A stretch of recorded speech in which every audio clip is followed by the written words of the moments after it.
Hello everyone, my name is Dmitrij and today I want to return to the topic related to Estonia and tell you the continuation of the history of its independence from the USSR.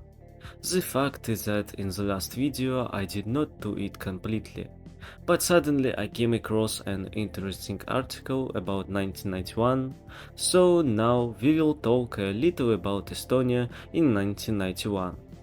Before we start, I want to say that I am sick and therefore my voice may seem bad to you. Sorry. On March 30, 1990, a decree on the state status of Estonia was adopted. The then head of the USSR Mikhail Gorbachev declared it invalid by his decree. And in May, the use of the coat of arms, flag and anthem of the Estonian SSR as state symbols was discontinued in Estonia, and the 1938 Constitution of the Republic of Estonia was restored.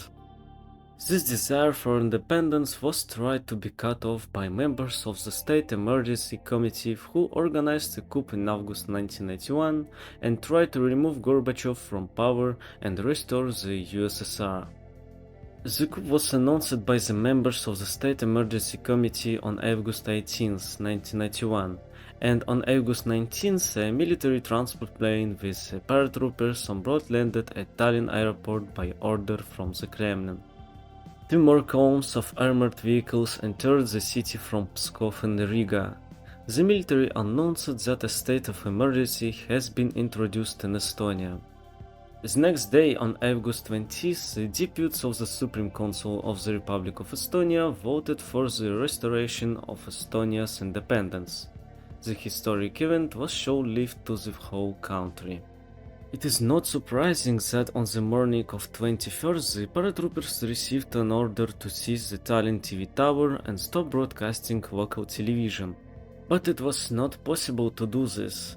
Unarmed Tallinn residents came out to defend the tower.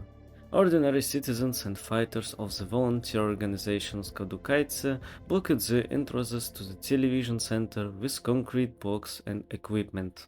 And on the 22nd floor of the TV center, a team of technicians and volunteers blocked the room where the transmitters were located, including those maintaining communication with Finland.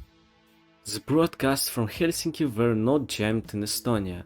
Didn't see the point. Soviet televisions received the signal in the C-cam analog system, and the Finns broadcast in the PAL system.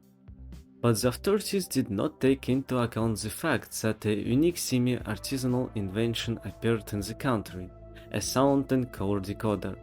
Almost every Estonian house had such devices at the end of the USSR. On August 21st, the latest reports from Moscow about the failure of the State Emergency Committee spread across Tallinn, and local residents quickly told the news to the soldiers from the cordon. Later, the generals also accepted the news. The paratroopers received the order to withdrawal at 1902, and they just managed to bring a cassette with footage of tanks leaving Tallinn to the TV center from the news release.